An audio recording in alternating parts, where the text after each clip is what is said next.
আমি আছি বাউফল উপজেলা আদাবাড়ি ইউনিয়নে মৎস্য ব্যবসায়ী হান্নান ভাইয়ের ঘেরে। সেখানে আজকে আপনাদের দেখাবো কিভাবে আপনার যিনি মৎস্য চাষ করছেন এবং পরিচয় হব হান্নান ভাইয়ের সাথে।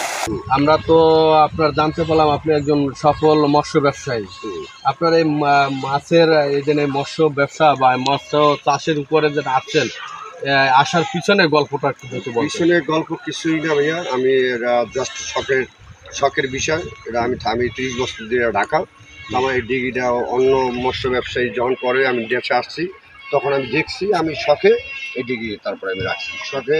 এখন আমি এমন এই ঘের আমার আরও ঘের আছে, একটা না, আমার ঘের আরও 2-3টা আছে। আপনি এ জায়গায় মৎস্য চাষ করছেন, এই জন্য আপনার যে ঘেরটা, এই ঘেরটা কতটুকু জমি নিয়ে আপনার এই ঘের? এইটা আমার দেশি ভাষায় বললে 4 কানি, আর শতাংশ হিসাবে 720 শতাংশ। 720 শতাংশ। আপনার এখানে মাছ আছে কত পরিমাণ?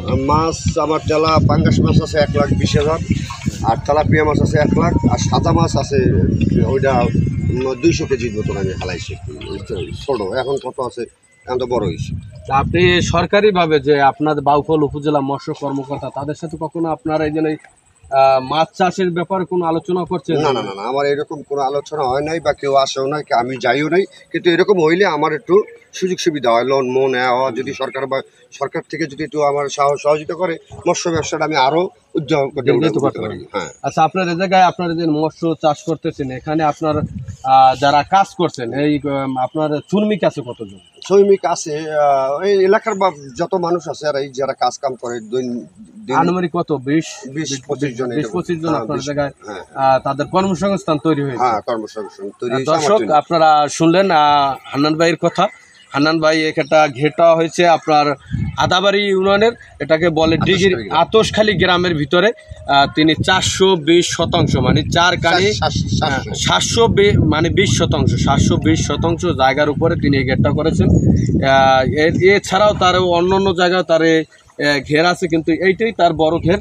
আসলে তিনি এই যে মৎস্য ব্যবসার উপরে যতটুকু তিনি জোর দিয়েছেন, তিনি আমার কাছে এর আগে বলেছেন যে ভাই, আমি আমার নিজের উদ্যোগ থেকে আমি এটা করেছি যে এলাকায় যারা বেকার আছে তাদের যাতে কর্মসংস্থান তৈরি হয়, তাদের যাতে আর্থিক লাঘব হয়, এবং যারা ব্যবসায়ী আছেন, মৎস্য ব্যবসায়ী আছেন, তারা যাতে স্বল্প মূল্যে মাছ ক্রয় করে তারা 2 টাকা লাভ করতে পারেন।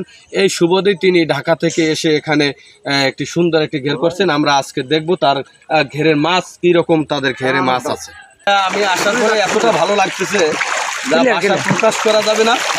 তিনি মাছে পরিপূর্ণ, মাছে আর পানিতে মনে হয় যেন একাকার হয়ে আছে।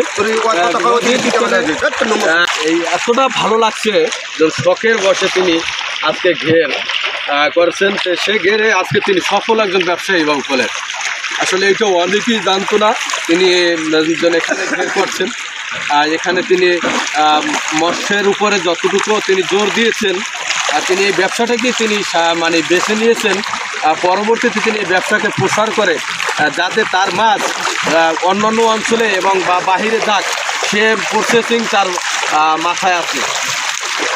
আপনার যদি সরকারিভাবে আপনি যদি সাহায্য সহযোগিতা যদি আপনি যদি পান, তাহলে আপনার এই এলাকায় আরও কি বের করার আপনার উদ্যোগ আছে? সরকারি সহযোগিতা পাইলে আমি আরও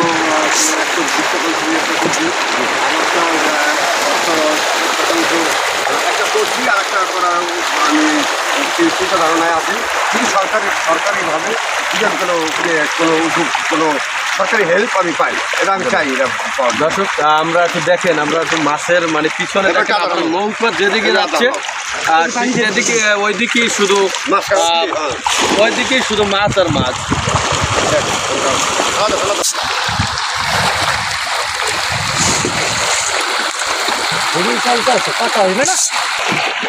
আপনার প্রতিদৈনিক আপনার কত কেজি আপনার কত বস্তা আদার প্রয়োজন হয়? আমার প্রতিদিনে 25 বস্তা আদার যায়। 25 বস্তা আদার 1770 টাকা আদারের বস্তার দাম।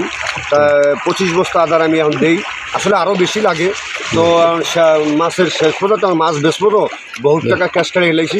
ওইরকম সরকারিভাবে যদি একটা অনুদান পাইতাম আমি, তাহলে হয়তো আমার আরও আমি আদারটা খাওয়াইয়া পুষে, এখন আমি পারতাছি না। বহুত টাকা আমি 1 কোটি টাকা ইনভেস্ট করি হালাইছি অলরেডি। আমি এখন তবে ডিগ্রি মাছ মাছ বেশি নেই, এখন বেচা ধর্ম কিছু মাছ বেচা বড় হয়েছে, তার জন্য এগুলো বেচা আবার আদার খাওয়াইতে হইবে, এই আর কিছু না।